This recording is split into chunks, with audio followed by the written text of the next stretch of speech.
But I do want to talk about the economy, sir, here at home, and I wonder what grade you would give your A+. economy. A+. Yeah, A++++++. Well, it's interesting. It's kind of answer like a 7-year-old would give, and I'm being generous with 7.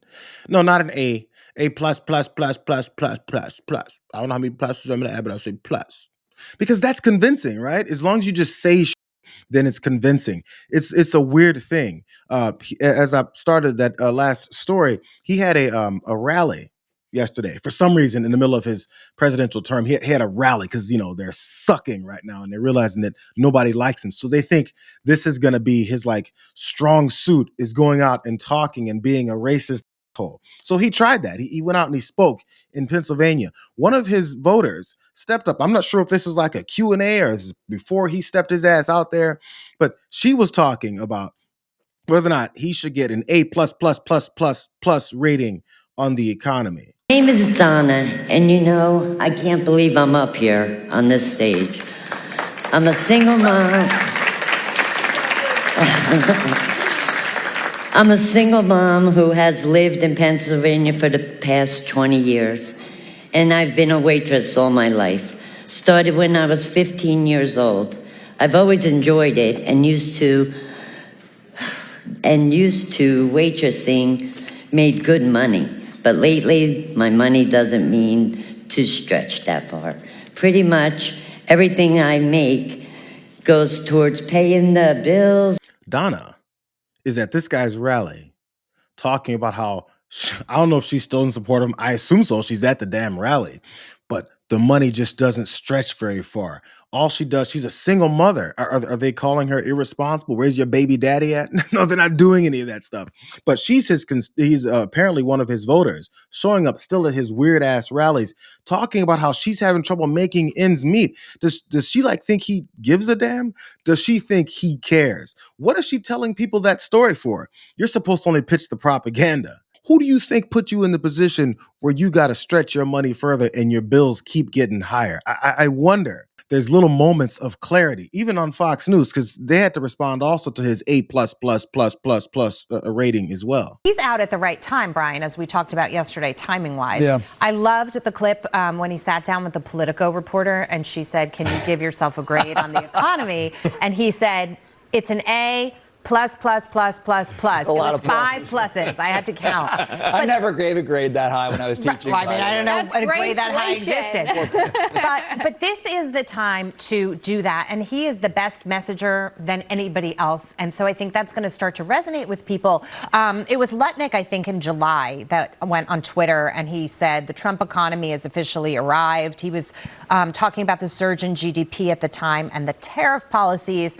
Overall, I think on both sides, people said if you were trying to fix the economy, we get what you're trying to do with foreign policy and trade, but tariffs definitely didn't help this inflation number now stuck at about 3%. And so it wasn't necessarily the time to go out there and do the victory lap. Did she both say that his messaging is good for his point of view, but also it's not a good time to go out and do that victory lap? Are you admitting, like, you see the softness with which they have to admit that he sucks, the way they have to kind of maybe insinuate that the guy doesn't know what he's doing, or what he knows he's doing is destroying the economy and putting people in really bad positions so he can have more control over them, because he's a fascist. As he hears these stories from his constituents, like that waitress who is having trouble making ends meet, this is the kind of answers he gives them. This direct from someone else giving their account of how badly he's destroyed their lives. Here's what she said about the economy. She said, quote, "Groceries, utility, insurance, and the basic cost of running small business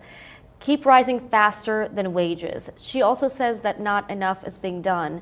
Mr. President, this is one of your supporters. Okay, good. And I love her because you said I got an A+ on everything, I guess. I don't know. But she's still worried about the economy. But what you have to understand, the word affordability. I inherited a mess.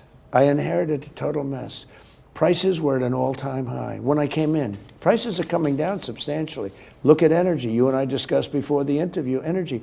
Energy has come down incredibly. When energy comes down, everything, because it's so much bigger than any other subject, but energy has come down incredibly. Prices are all coming down. It's been 10 months. It's amazing what we've done. If you think of gasoline a gallon, They had it at $4.50, almost $5. You go to some of the states, you had it at $6. We hit 3 states 2 days ago, $1.99 a gallon. When that happens, everything comes down. Now, everything is coming down. Does any of that make any sense? Like, literally, think about it. This is how politicians work, and he's not even that good at it. You're supposed to revert back to the talking points. When you're cornered and you need to maybe have a revival of your point in this discussion and in this interview, there's a constituent that said everything sucks. Wages are not keeping up with how much the price of things are. Small businesses are suffering under it. I inherited this. What does saying I inherited this in December of the year that you said you'd get things done in the first 24 hours and quickly and right away and to make your head spin, all that, what's that going to do for that person who, some reason, like, I don't have too much sympathy for them, trusted you in all that? Instead, you go back to the same talking points that are completely disconnected to this conversation. Gas prices are at $1.99. What the f is $1.99 gas prices, which is not what they are, have to do with this person's small business and then their energy prices all going up? Let's go back to Fox News. Maybe he'll trust this analysis of what's going on with those energy prices. And it's also the cost of home ownership as it relates to your utility bill. We see that utility rates are still rising at a rapid pace. I think the last time I looked, the CPI in September said that the price of piped natural gas, if you heat your home with natural gas, that's up by nearly 14% from a year ago. Electricity prices are up by 5%. There's also the cost of maintaining the home as far as getting a plumber or an electrician. That is up considerably too. So what about property taxes? They've been rising at a pretty rapid clip. Listen, there's not a lot that President Trump can do about this problem at anytime soon, but we would hope that over time that we get more trades. Do you see how it gets wrapped up every time? This guy went through a laundry list of all the issues, of all the lies that he keeps telling about the energy costs and people's housing costs going up. There's a little bit of truth, but he had to couch it in, but there's nothing Trump can do in the short term. Why is there nothing Trump can do in the short term? Especially if we openly admit that the half the reason why this is happening this way is because of his policies. You just have to absolve him all of his responsibilities. This rich piece of has been given everything he's ever had in his life, and he keeps bragging to everyone, pumping his chest out like he's done all this. He's done nothing but destroy those handouts that have been given to him. And for some reason, these folks who can easily dispense of him are bowing to him.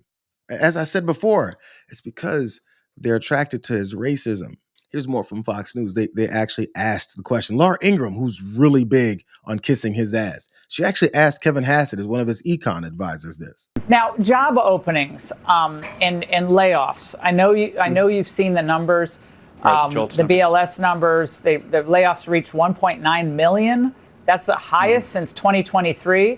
So, what is that? Is that AI? Is that migrants leaving the country? Is that automation? And is next year's boom in energy facilities and AI build outs, and is that going to be able to really blunt that effect?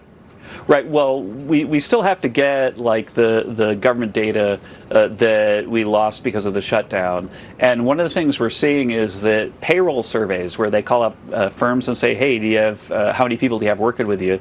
That they're showing much lower growth than household surveys, where we ask people, do you have a job? And so it could be that what's going on right now is that there's a problem with the way the surveys work. And I'll be able to talk to you in a week or so when we finally get the data we need to assess that. We got another week or so. Wait 2 more weeks for that data. The data that we already know is the situation that's going on here.